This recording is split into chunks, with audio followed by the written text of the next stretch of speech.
Yo what's up guys, कैसे हो आप सभी लोग। आज हम लोग ट्रेड करने वाले हैं लाइव मार्केट में। सही है, लाइव मार्केट में हम यहाँ पर देख सकते हो मार्केट जो है ना एक सपोर्ट लेवल से नीचे, सपोर्ट लेवल पर ही है। सही है, यहाँ पे मैंने एक अप की ट्रेड ली है। देखो मार्केट ने कैंडल यहाँ पे क्लोज़ की है। अब मैं तुम्हें बताता हूँ ये कैसे लेवल है।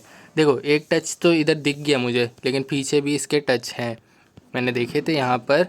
इधर देखो, ये देखो इस स्ट्रॉन्ग सपोर्ट बना हुआ है इधर इसी लेवल पे, और पहले भी एक दो मैंने देखे थे। सही है, तो मैंने उस बेसिस पे यहाँ पर अप डायरेक्शन की ट्रेड ली है। यहाँ पर मार्केट को इस लेवल से ना, ये जो प्राइस एक्शन का लेवल है, इस लेवल से रिजेक्शन मिलनी ही मिलनी है। अब बहुत लेवल को ड्रॉ करना, अगर किसी को आ गया ना, वो मार्केट में बहुत कम लॉस करेगा। ये नहीं कि लॉस नहीं करेगा, बहुत कम लॉस करेगा, क्योंकि अक्सर ये होता है कि मार्केट में कभी कभार थोड़ा सा न्यूज़ की वजह से इम्पैक्ट देखने को मिल जाता है ऊपर नीचे का। तो उस बेसिस पे नहीं लेनी चाहिए ट्रेड। जब अभी न्यूज़ का कोई इफेक्ट आ जाए ना मार्केट में, तब ट्रेड नहीं लेनी चाहिए। और यहाँ पर तुम देख सकते हो कि लेवल्स किस तरीके से वर्क करते हैं। अब यहाँ से मार्केट जो है, एक तो रिजेक्शन मिल गई, तो यहाँ से थोड़ा सा डाउनवर्ड जा सकती है, माइट बी पॉसिबल। तो मैं दोबारा ट्रेड नहीं लूँगा, मैं सिर्फ कोशिश करता हूँ लेवल्स पे ट्रेड लूँ। अगर तुम बिगनर हो ना, तो तुम सबसे पहले तुम हाई एंड का जो है ना एक लेवल वो ड्रॉ कर लिया करो। सही है, जो सबसे टॉप का लेवल हो। अब सबसे टॉप का लेवल तुम्हें ये बेनिफिट कराएगा, इधर से तुम्हें हमेशा रिजेक्शन देखने को मिलेगी। जब भी मार्केट पहुँचेगी तुम्हें वेट करना है। जब भी मार्केट इस लेवल तक पहुँचेगी बुलिश में, जब बुलिश पैटर्न ये होता है कि कंटिन्यूसली ग्रीन कैंडल्स का बनना, तो उस वक्त तुम्हें इस लेवल से, जब भी मार्केट आगे जाके उस लेवल तक पहुंचेगी, उस प्राइस एक्शन पे पहुंचेगी, तो तुम्हें वहाँ से रिजेक्शन दिखने को मिलेगा। ये होती है कन्फर्मेशन। 100 नहीं तो 98% मिलता ही मिलता है। तो तुम्हें ये बात रखनी है, बुलिश बियरिश पैटर्न को देखना है। और यहाँ पर मैं एक और ट्रेड नहीं लूँगा, कोई दूसरा चार्ट देखता हूँ। क्यों मैं यही प्रीफर करता हूँ लेवल्स पे ट्रेड करना। मैं कब से कर रहा हूँ ट्रेड, लेवल्स पर ही कर रहा हूँ। मैं ना कोई किसी इंडिकेटर के चक्कर में पड़ा हूँ। हाँ, मैं पहले पढ़ा था, लेकिन इंडिकेटर भी सपोर्ट और रेजिस्टेंस को देख कर ही इंडिकेट करता है। इससे अच्छा तुम खुद ही सीख जाओ सपोर्ट और रेजिस्टेंस, तो तुम्हें पता चल जाए कि मार्केट में क्या होने वाला है। मैं तुम्हें बता दूं, इंडिकेटर से तुम्हें ज़्यादा लॉस देखने को मिलेगा, लेकिन सपोर्ट और रेजिस्टेंस तुम्हें अच्छे तरीके से लगाने आ गए ना मार्केट में, तो तुम्हें कभी भी लॉस देखने को नहीं मिलेगा। अब ये मैंने लगाया है ऐसे ही। सही, अब मैं यहाँ पे प्रीवियस में जाके देखूंगा क्या ये वाकई रेजिस्टेंस बना है या नहीं बना। उस लेवल तक अभी तो मार्केट पहुँची भी नहीं है, तो मैं उस लेवल को कंसिडर नहीं कर रहा। अब बहुत सारे लोग होते हैं इस लेवल को कंसिडर करके डाउन की ट्रेड ले लेते हैं। कुछ को विन देखने को मिल जाती है क्योंकि वाकई वो लेवल होता है, और कभी कभार वो लेवल नहीं होता जिसपे तुम्हें लॉस देखने को मिल जाता है। सही है, तुम एक टच नहीं देखा करो, तुम काफ़ी टच देखा करो, कम से कम 3-4 टच होना, वो होता है स्ट्रॉन्ग लेवल। अब मैं यहाँ पर कोई और चार्ट देखता हूँ। मैं बार बार यही बात बताता हूँ ताकि तुम लोगों को पता चल जाए लेवल किस तरीके से ड्रॉ करते हैं मार्केट में। अब यहाँ पर जो है ना मार्केट, हाँ, एक लेवल पर है जो कि मैं अभी नहीं लूँगा ट्रेड, मैं अभी कंफर्मेशन करूँगा। अब यहाँ पर मैं एक लेवल ड्रॉ कर रहा हूँ। अब यहाँ पर एक टच तो दिख गया मुझे, अब मुझे देखना है दूसरा टच है या नहीं इस उसी लेवल पर ना।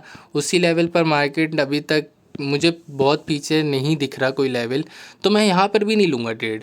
अब बहुत सारे लोग होते हैं इस लेवल पर ले लेंगे ट्रेड ना, उनको फिर लॉस देखने को मिल जाएगी। यहाँ पे एक सपोर्ट बना हुआ है, और सपोर्ट तो है, और यहाँ पर रेजिस्टेंस बल्कि है, ये लेवल है। क्योंकि देखो एक टच दिख गया मुझे रेजिस्टेंस का, और एक टच मुझे दिख गया सपोर्ट का, तो यहाँ से मार्केट को रिजेक्शन मिलेगी, और मिल गई। देखो जैसा मैंने बोला था वैसे ही हुआ, रिजेक्शन मिली मार्केट को।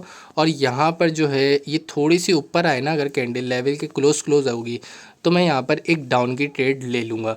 और ये क्लोज होने वाली है 876।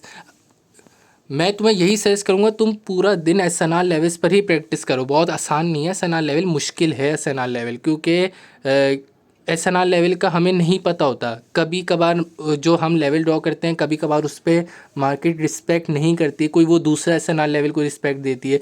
तो तुम्हें ये एनालाइज करना है मार्केट में रह रह के, तुम्हें ये तभी पता चलेगा। तो मार्केट में जितना टाइम स्पेंड करोगे ना, तुम्हें उतना कैंडल की मालूमात होगी कि कैंडल जो है किस तरीके से वर्क करती है। मैं क्या पता इस तरीके से समझा रहा हूँ तुम्हें समझ में ना आ रहा हो, लेकिन मैं तुम्हें कहता हूँ तुम्हें 100% समझ आएगा जब तुम खुद अपना टाइम खुद अपना टाइम मार्केट में दोगे, खुद से लेवल्स ड्रॉ करोगे, खुद से अगर तुम ऐसी कुछ ना कुछ करते रहोगे ना मार्केट में, या तुम मार्केट में कैंडल्स की मूवमेंट को देखते रहो किस तरीके से कैंडल वर्क कर रही है, तो तुम खुद ही समझ जाओगे कि मार्केट किस तरीके से काम करती है।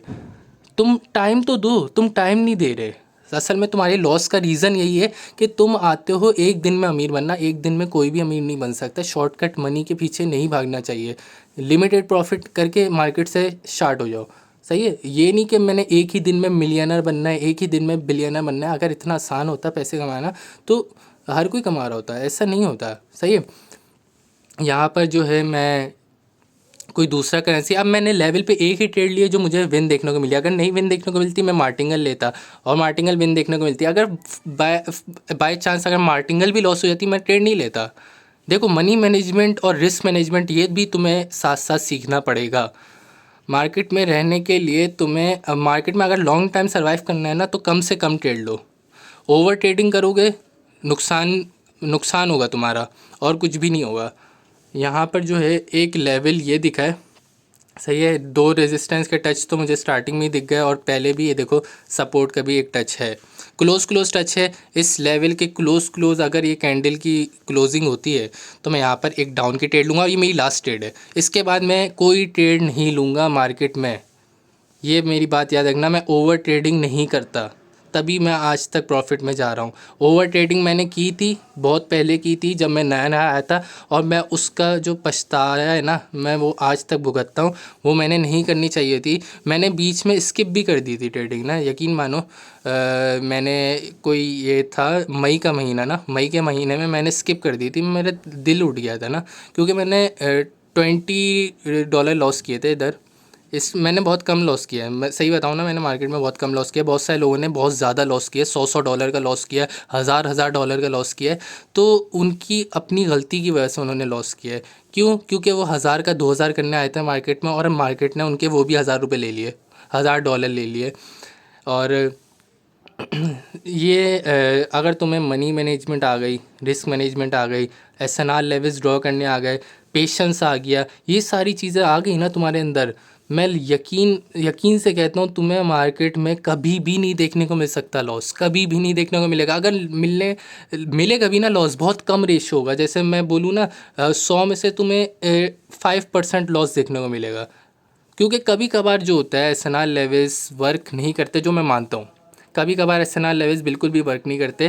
क्यों? क्योंकि न्यूज़ का इम्पैक्ट बहुत होते हैं उस दिन के लिए तुम स्किप कर दो। एक काम ये कर सकते हो, तुम ट्रेडिंग नहीं करो उस दिन के लिए, और मैं को सोच समझ के लो। अगर ट्रेड ले रहे हो तो बहुत देर से लो, मार्केट को एनालाइज करते रहो, कैंडल्स की मूवमेंट को देखते रहो, और सोच समझ के फिर उस चार्ट पे तुम ट्रेड लिया करो।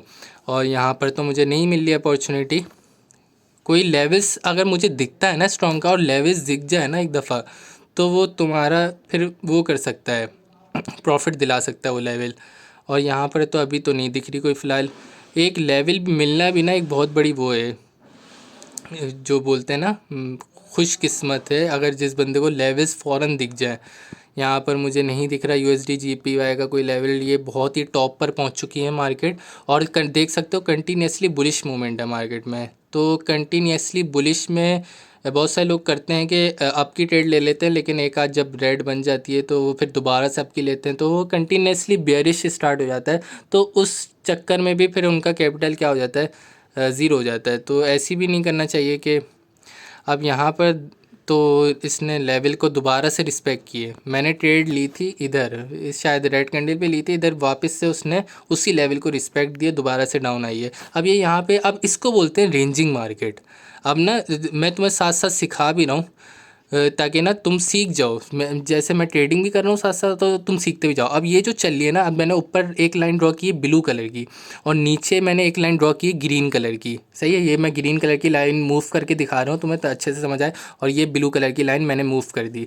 अब ये देखो, अब इसके अंदर जितनी कैंडल्स बन रही है ना, इसको हम बोलते हैं रेंजिंग मार्केट। मतलब वो एक ही रेंज में चल रही हैं, समझे मेरी बात, एक ही रेंज में चल रही हैं। अब मार्केट पहले भी शायद इसी रेंज में चली हो।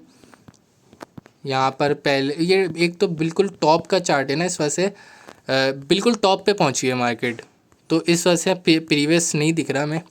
तो यहाँ अब मैंने तुम्हें बताया ये होती है रेंजिंग मार्केट, सही है। अब ये देखो कंटिन्यूसली ग्रीन बन रही है कैंडल्स, इसको हम बोलते हैं बुलिश। यहाँ पे क्या है, बुलिश। और ये देखो कंटिन्यूसली रेड बन जाए तो इसको हम बोलते हैं बेयरिश कैंडल्स, सही है। ग्रीन वाली को बोलते हैं हम बुलिश कैंडल और रेड को हम बोलते हैं बेयरिश कैंडल, सही है। बुलिश और बेयरिश पता चल गया तुम्हें, रेंजिंग मार्केट पता चल गया। और अब ये देखो, ये जो नीचे विक होती है ना, अब रेड कैंडल के नीचे विक देखो, नीचे की जो विक होती है ना, इसको हम बोलते हैं बायर्स। यहाँ पे क्या है, बायर्स का प्रेशर ज़्यादा है, सही है। और अब इधर देखो तुम, इधर अब ऊपर ये वाली जो ग्रीन कैंडल है, ये इसका हम देखो ऊपर की विक ज़्यादा है, इसको हम बोलते हैं इधर जो है सेलर्स का प्रेशर ज़्यादा है। अब इस बेसिस पे ट्रेड नहीं लेनी चाहिए कि सेलर्स का प्रेशर ज़्यादा है तो तुम डाउन की ट्रेड ले रहे हो। तुम सेकंड कंफर्मेशन ये देखते हो कि सपोर्ट लेवल है उधर या कोई एसएनआर लेवल है, तो वो तुम कंफर्मेशन लेते हो, सही है। अब देखो मैं तुम्हें दिखा दूँ, अक्सर ये होता है। अब यहाँ पे देख सकते हो सेलर्स का प्रेशर है, ये सेंटर की जो ग्रीन कैंडल है इसमें देखो सेलर्स का प्रेशर है, लेकिन अगली कैंडल क्या बनी है, ग्रीन बनी है। देखो वर्क क्यों नहीं किया, क्योंकि कोई एसएनआर लेवल था ही नहीं। तो इस बेसिस पे नहीं लेनी चाहिए ट्रेड के, सेलर्स का प्रेशर दिख रहा है तो तुम डाउन की ट्रेड लगा रहे हो, ऐसा नहीं। तुम लेवल्स देखो, फिर प्रेशर देखो सेलर्स का, और फिर जाके तुम 3 मिनट या 5 मिनट के टाइम फ्रेम पे कैंडल देखा करो कि क्या कैंडल की मूवमेंट है। अब यहाँ पे मुझे पता चल गया कि यहाँ से क्या चलने वाला है, बेयरिश थोड़ी देर के लिए हाई लो का वो चलेगा। अब देखो यहाँ से मार्केट कंटिन्यूसली नीचे से ऊपर गई, हाई बनाया उसने, फिर अब जा रही है वो नीचे, अब ये बनाएगी इधर तक के लो, कोई एसएनआर लेवल तक, इधर तक, इस लेवल तक मार्केट क्या बनाएगी, लो। अब इधर तक आएगी मार्केट, फिर यहाँ से अब जाएगी, लेकिन इस लेवल तक पहुँचते पहुँचते बीच में ग्रीन कैंडल भी बना दे, बीच में रेड कैंडल ग्रीन कैंडल ऐसे बना सकती है, सही है। आज की वीडियो को मैं यहीं एंड कर रहा हूँ, मिलता हूँ फिर आपसे नेक्स्ट वीडियो में, तब तक के लिए अपना ख्याल रखिएगा, गुड बाय।